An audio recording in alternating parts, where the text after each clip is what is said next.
आइए अब हम सुभाषितानी अध्याय के अभ्यास प्रश्न हल करेंगे। विद्यार्थियों, आपने बहुत अच्छी बातें इस अध्याय में पढ़ी और आशा करता हूं आप उन्हें जीवन में उतारने का प्रयास करेंगे। यहां लिखित प्रश्न पहला है, उचित विकल्पे टिक मार्क चिन्हम योजयत। उचित विकल्प पर आपको सही का निशान लगाना है। हमारा क प्रश्न है, सुखार्थिने कुतो। तो आपने अध्याय में पढ़ा सुख चाहने वाले को, ठीक है, कुतो कहाँ। तो देखिए ये कौन सी चीज की बात कर रहा है। सुख चाहने वाले व्यक्ति को कौन सी चीज नहीं मिल सकती। बिल्कुल सही, आपने अध्याय में पढ़ा था सुख चाहने वाले को विद्या कहाँ, सुख की अभिलाषा रखने वाले को विद्या कहाँ। तो देखिए सुखार्थिने कुतो धनम विद्या सुखम। तो जो सही आंसर है, सही विकल्प है, कौन सा होगा, धनम विद्या सुखम। तो सुखार्थिने कुतो विद्या, कौन सा हो जाएगा, विद्या, सेकंड नंबर। यह हमारा उचित विकल्प है, यहां हम लिख देंगे विद्या।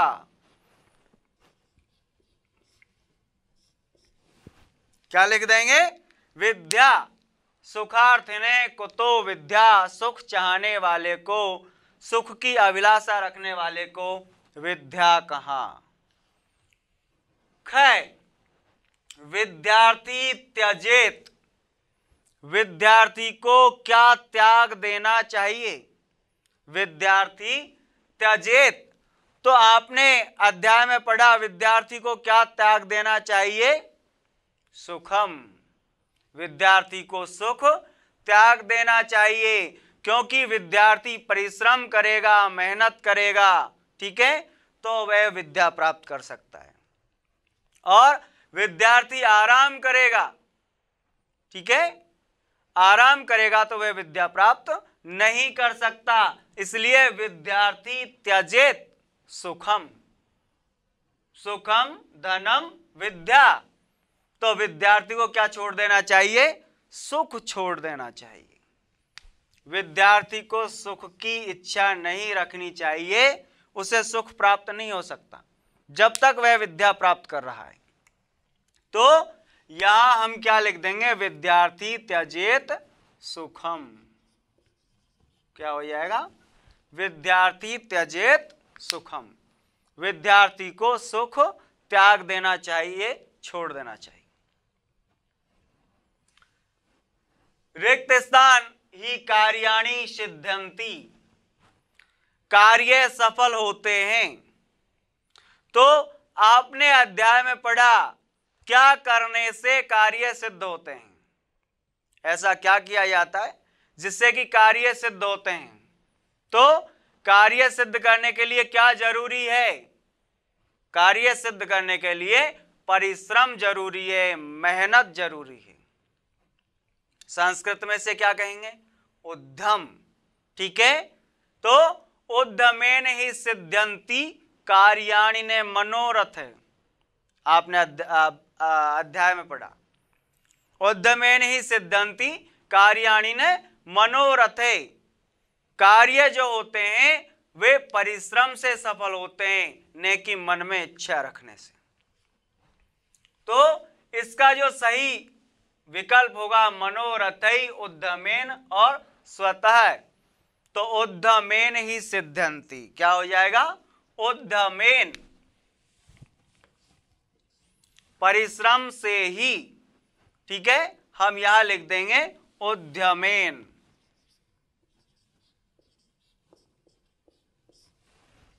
क्या लिख देंगे? उद्यमेन, जिसका तात्पर्य है परिश्रम से ही। उद्यमेन परिश्रम से ही, उद्यमेन ही सिद्धंति कार्याणि न मनोरथै, तो उद्यमेन ही कार्याणि सिद्धंति। ठीक है, परिश्रम से ही कार्य सफल होते हैं, मनोरथ से नहीं। ठीक है, यह आप लोगों ने पढ़ा था। तो यहां हमारा जो उचित विकल्प है वह क्या होगा? उद्यमेन, परिश्रम से ही कार्य सफल होते हैं। अब यदि हम बात करें घ, यहां लिखा हुआ है नेहि सुप्तस्य, तो आपने श्लोक पढ़ा उद्यमेन ही सिद्धंति कार्याणि न मनोरथै नेहि सुप्तस्य सिंहस्य प्रविशन्ति मुखे मृगः। आपको मौखिक प्रश्न में ये श्लोक याद करने हैं, इनका भावार्थ याद करना है। तो श्लोक आपको याद होने चाहिए, उनका भावार्थ भी याद होना चाहिए।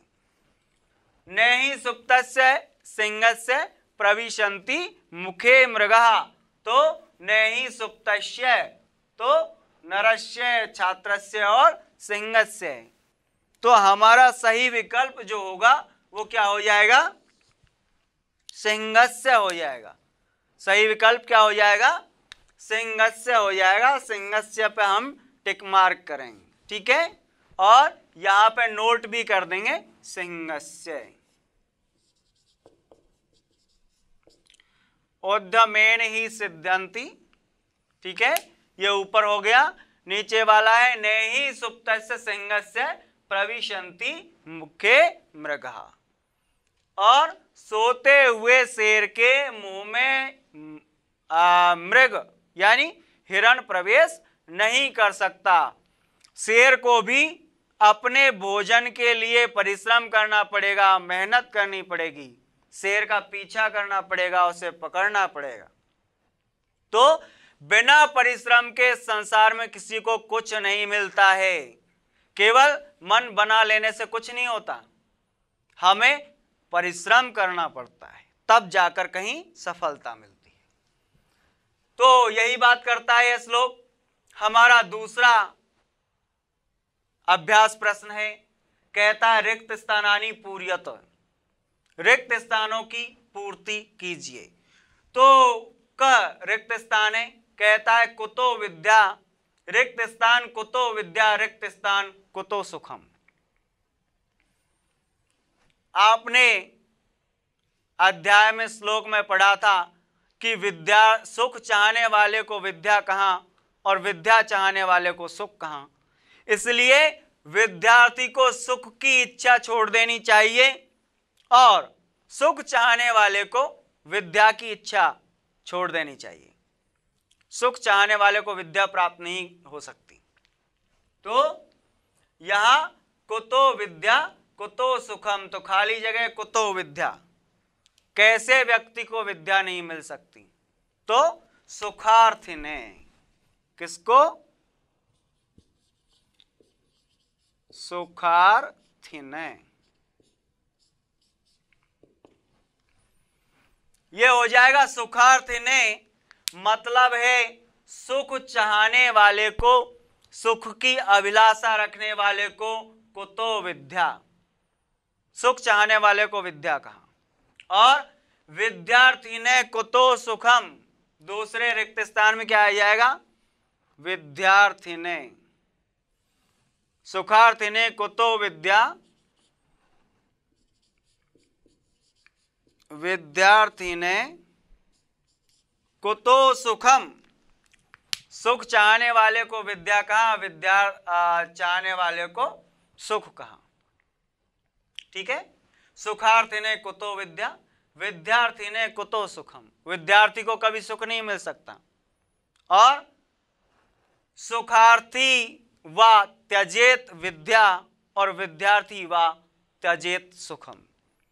जो विद्या चाहता है उसे सुख छोड़ देना चाहिए और जो सुख चाहता है उसे विद्या छोड़ देनी चाहिए। तो इस प्रकार से हमारा पहला रिक्त स्थान जो है क, ये कंप्लीट है। अब बात करते हैं दूसरे वाले की। यह है रिक्त स्थान कृते वर्धते एव, रिक्त स्थान,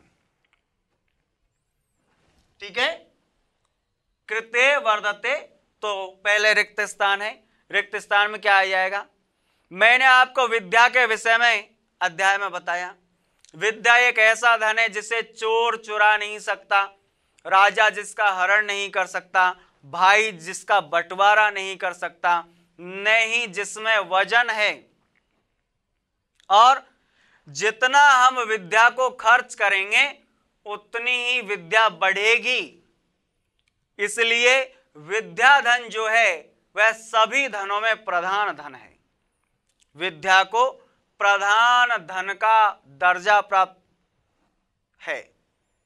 प्रधान धन इसलिए कहा गया है कि अन्य धनों से उसमें कई अच्छी विशेषताएं, उसमें वजन नहीं होता, विद्या में वजन नहीं होता, जबकि अन्य कोई भी धन आप लीजिए उसमें वजन होगा, भार होगा। अन्य धन जो है, चाहे वो पैसे हों, चाहे वह आभूषण हो, सोना चांदी जवाहरात हों, सब में वजन होगा। चोर उन्हें चुरा सकते हैं, भाई उन्हें बटा सकते हैं, राजा उनका हरण कर सकता है और अपने पास ले सकता है। लेकिन विद्या एक ऐसा धन है जो हमेशा आपके पास रहेगा। विद्या को आपसे कोई ना बटा सकता है, ना कोई छीन सकता है, ना कोई चुरा सकता है। तो यहां हो जाएगा वह कृते, यहां क्या हो जाएगा? व्यय, जिसका मतलब होता है खर्च। वह कृते वर्धते एव नित्यम, खर्च करने पर रोज बढ़ती है। जितना खर्च करोगे उतना ही बढ़ जाएगी। वह कृते वर्धते एव नित्यम, ठीक है। विद्याधनम सर्वधन प्रधानम,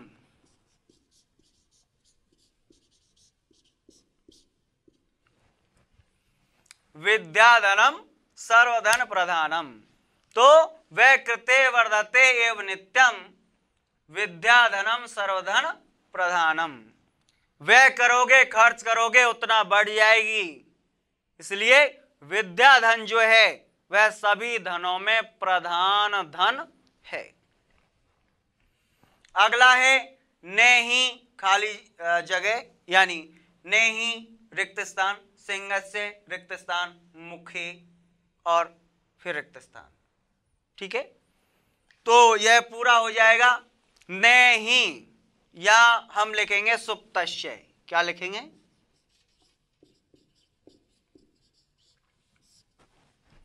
नेहि सुप्तस्य, ठीक है।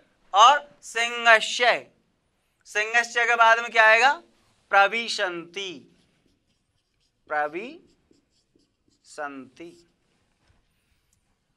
नेहि सुप्तस्य सिंहस्य प्रविशन्ति मुखे मृगा, क्या हो जाएगा? मृगा। नेहि सुप्तस्य सिंहस्य प्रविशन्ति मुखे मृगा।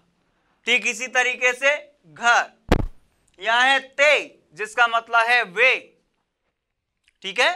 ते रिक्त स्थान, भुवि भार भूता, भुवि यानी पृथ्वी पर, भार भूता भार स्वरूप हैं। तो ऐसे कौन से लोग हैं, आपने अध्याय में पढ़ा, जो इस पृथ्वी पर भार स्वरूप हैं? वे लोग कौन हैं जो इस पृथ्वी पर किसी काम के नहीं है, सिर्फ उन्होंने वजन बढ़ा रखा है?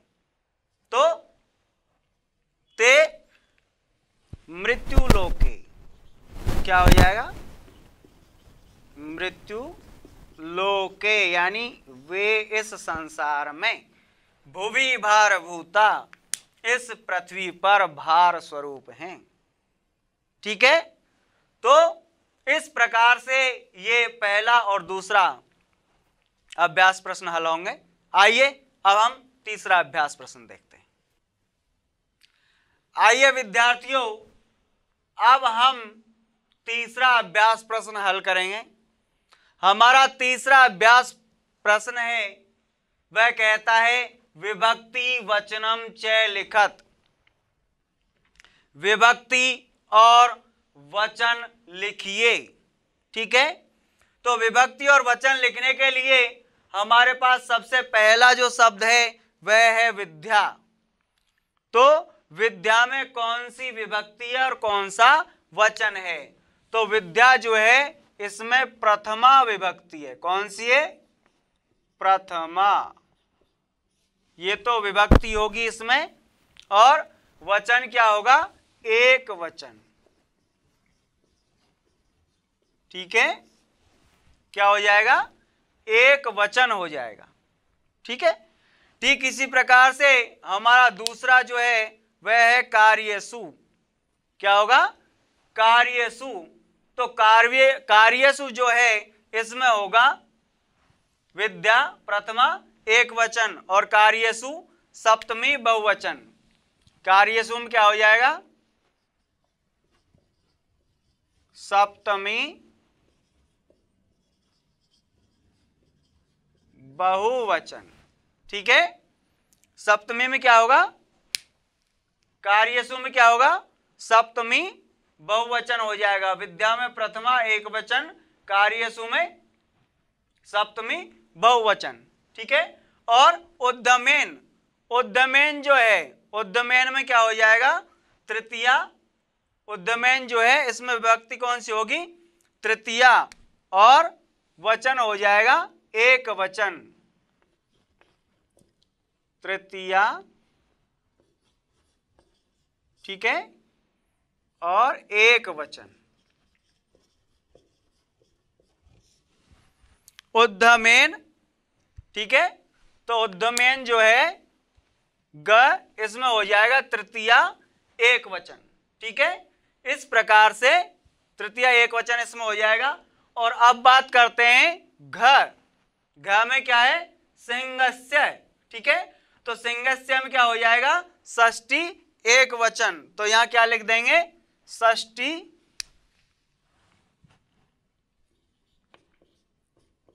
षष्ठी एक वचन। ठीक है, सिंहस्य में क्या हो जाएगा? षष्ठी एक वचन हो जाएगा।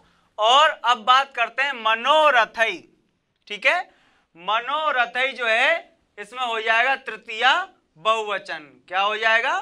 तृतीया बहुवचन। तो देखिए मनोरथई तृतीया और बहुवचन। ठीक है, इस प्रकार से आपने देखा विभक्ति और वचन। तो विद्या में प्रथमा एक वचन, कार्यसु सप्तमी बहुवचन, उद्यमेन तृतीया एक वचन, सिंहस्य षष्ठी एक वचन, और मनोरथई तृतीया बहुवचन। ठीक है, अब बात करते हैं चौथे अभ्यास प्रश्न की। तो चौथा अभ्यास प्रश्न कहता है एक पदेन उत्तरम ददत, एक पद में उत्तर देना है। कितने पदों में उत्तर देना है? एक पद में उत्तर देना है। तो आइए हम प्रश्न पढ़ते हैं और फिर उत्तर देने की कोशिश करते हैं। विद्यार्थी ने किम त्यजेत। तो यदि हम इसके हिंदी अर्थ की बात करें तो इसका हिंदी अर्थ होगा विद्यार्थी को क्या त्याग देना चाहिए, छोड़ देना चाहिए। विद्यार्थी ने किम त्यजेत, विद्यार्थियों को क्या त्याग देना चाहिए, क्या छोड़ देना चाहिए। तो आपने अभ्यास में पढ़ा कि विद्यार्थी को सुखार्थी किम त्यजेत, सुखार्थी को क्या छोड़ देना चाहिए। तो आपने अध्याय में पढ़ा कि सुखार्थी को विद्या छोड़ देनी चाहिए और विद्यार्थी को सुख छोड़ देना चाहिए। तो यहां हमारा प्रश्न है सुखार्थी किम त्यजेत, सुखार्थी को क्या छोड़ देना चाहिए। तो सुखार्थी को विद्या छोड़ देनी चाहिए। तो हम क्या करेंगे, यहां से किम जो है किम को हटा देंगे और किम के स्थान पर क्या लिखेंगे? विद्या। क्या लिखेंगे? विद्या। सुखार्थी ने किम त्यजेत, तो सुखार्थी ने विद्या त्यजेत। ठीक है, तो सुखार्थी को विद्या छोड़ देनी चाहिए, सुखार्थी ने विद्याम त्यजेत, ठीक है ना। ठीक इसी प्रकार से वै कृते किम वर्धते, वै कृते किम वर्धते, तो यहां जो प्रश्नवाचक शब्द हैं, प्रश्नवाचक शब्दों को हम हटा देते हैं और प्रश्नवाचक शब्द के स्थान पर हमारा जो पद है वो पद रख देते हैं। तो वै कृते किम वर्धते, खर्च करने पर क्या बढ़ता है, तो वै कृते वर्धते एव नित्यम विद्याधनम सर्वधन प्रधानम, तो विद्याधनम, वै कृते विद्या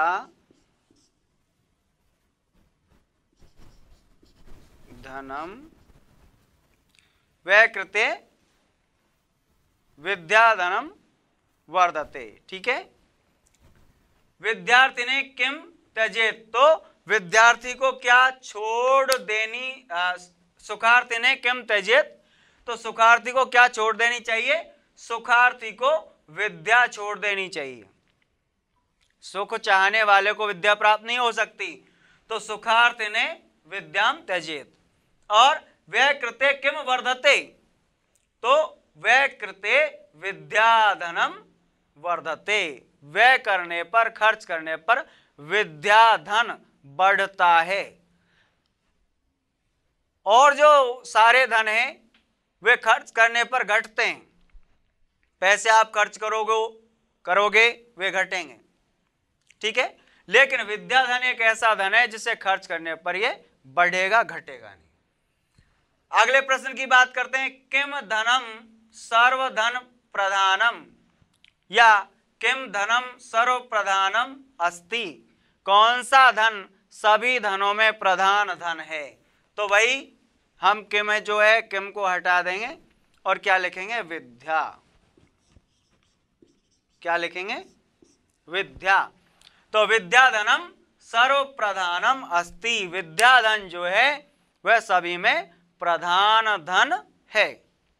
विद्याधन कैसा है, सभी धनों में प्रधान धन है। और आप ये जानते हो कि विद्याधन सभी धनों में प्रधान धन क्यों है, क्योंकि राजा इसका हरण नहीं कर सकता, चोर चुरा नहीं सकता, भाई बटा नहीं सकता, नहीं इसमें वजन है, इसलिए विद्याधन जो है वह सभी धनों में प्रधान धन है। कार्याणि केन सिद्ध्यन्ति, तो कार्याणि केन सिद्ध्यन्ति, यहां से हम केन को हटाएंगे और केन के स्थान पर क्या लिखेंगे, उद्यमेन, उद्यमेन। उद्यमेन से क्या तात्पर्य है, उद्यमेन के मतलब है परिश्रम से।